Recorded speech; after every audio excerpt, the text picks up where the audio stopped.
Let us continue, children. Now we will talk about mammary glands. Mammary glands are modified sweat glands. So you have to remember, mammary glands are modified sweat glands. These are present both in males and females, but in case of males they are present in rudimentary form, that is they are functionless, whereas in case of females they are functional, and basically they are under hormonal control. They, as you know, that all mammals, females, they produce milk when the new one is born. So the activity of mammary glands is related to reproductive hormone prolactin. So please underline this. Prolactin is the hormone which initiates the secretion of milk, and this hormone is released only when a newborn takes place. Okay, the milk secreted by mammary gland is highly nutritious for the newborn baby. Along with mammary glands, we have to study two more glands. That is, this is meibomian and this is ceruminous glands. Both these glands are modified sebaceous glands.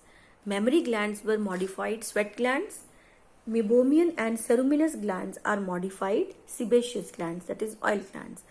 Meibomian glands are present at the margins of the eyelids and they secrete oily secretion, and thus they lubricate the margins of the eyelids to prevent the overflow of the tears.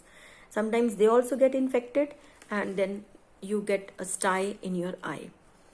Ceruminous glands are modified sebaceous glands. They are found in your ear, that is inside ear we have a tube-like structure. We call it auditory canal, which secretes wax.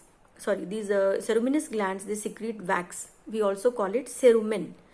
And this ear wax lubricates and protects the eardrum from dust particles and the germs. Okay. The next topic is skin and heat regulation of the body. Now, you should know about two more terms. One is ectothermal and endothermal. Ectothermal, also known as poikilothermal, also known as cold-blooded. Endothermal, also known as homeothermal, and they are also known as warm-blooded. All organisms can be either ectothermal or endothermal. All higher organisms, that is like birds, mammals, including human beings, are warm-blooded or homeothermal or endothermal.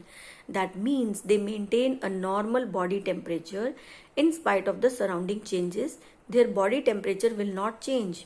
For example, you all know human body temperature is always 37 degrees Celsius, isn't it?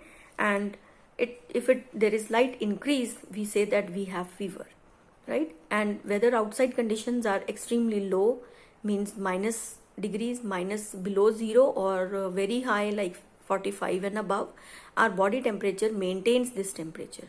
So all organisms which maintain their constant body temperature are called homeothermals or endothermals or warm-blooded, while others, those who cannot maintain a constant body temperature, they are called ectothermal or poikilothermal or cold-blooded organisms.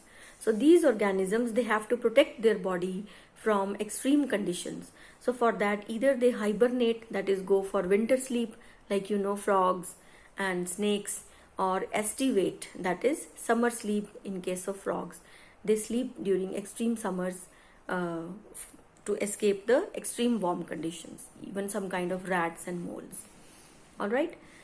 Then next topic is heat production. So in our body, either the heat is produced and the heat is also lost.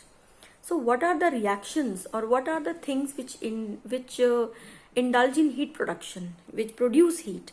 Basically, heat is produced during cellular respiration. It is produced inside our cells when respiration takes place. The respiration, you all know, is breakdown of food.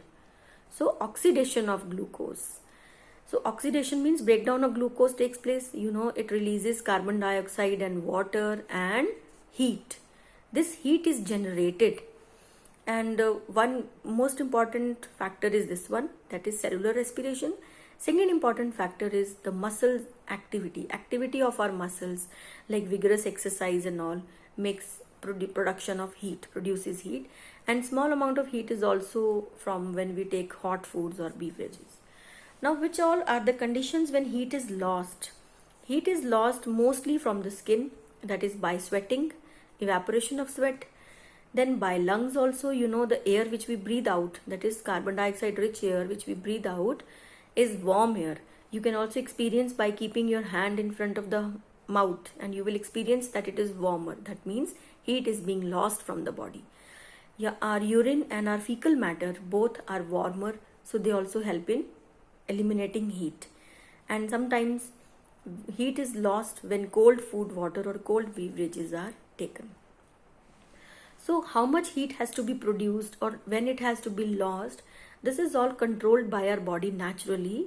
And basically the part of the body which controls it is in your forebrain, and the name of that part is hypothalamus. Hypothalamus you have read in class 8, which is situated with pituitary gland, a small region in forebrain. It acts like a thermostat. So when it is hot, body has to lose heat. Body has to conserve heat.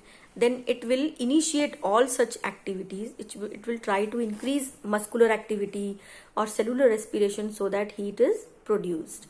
And on the other hand, if body it is very hot and body needs to release heat, lose heat, then it switches on to such activities like sweating, okay, so that heat is lost outside. And another way of temperature controlling is by the skin. How does skin help? We will understand from these two diagrams. Skin helps by causing vasodilation and vasoconstriction. First, let us try to understand the meaning. Vaso here refers to blood vessels, and constriction means narrowing. You all know constriction refers to narrowing, dilation refers to expandation. Now, during cold weather, when outside the weather is very cold, blood capillaries, these are the blood capillaries, this is the outermost surface of the skin. Blood capillaries, they get constricted. Constricted means they get narrow, so that the lumen becomes narrow, so that more blood is flowed towards the underlying blood vessels. You can see here more blood is flowing in dermis. So heat will be conserved and little heat will be radiated. You can see here arterioles constricted, less blood flows in capillaries. Less blood in capillaries means less heat will be radiated. And on the other hand, you can see here during summers, during hot weather, the blood vessels dilate, arterioles dilate. You can see these are the arterioles in the skin. They get dilate, that means expand, that means more blood will flow here. More blood flow in the skin means more generation of heat. So much heat is radiated and little heat is there inside, so that means heat will be lost outside. So this way skin helps in temperature regulation, either by causing blood vessels to constrict or to dilate. Dilate when heat has to be lost and constrict when heat has to be conserved. Alright, and the last topic in this chapter describes the sunstroke or the heat stroke. Is a condition in which sweat production is unable to keep pace with evaporation in very hot winds. Sometimes when extreme summers are there, sweat is produced at a faster rate, but it is not evaporated at that much rate. So sometimes this may result in body fever, temperature rises, and it can also be fatal. So during those times you should take care of your health. We should drink lot of water and take more salt in summers as a precaution against this heat stroke. Such condition is known as heat stroke or sunstroke. Okay, so children, revise your lesson. If you have any doubt, you can ask in online classes. Thank you very much. God bless you.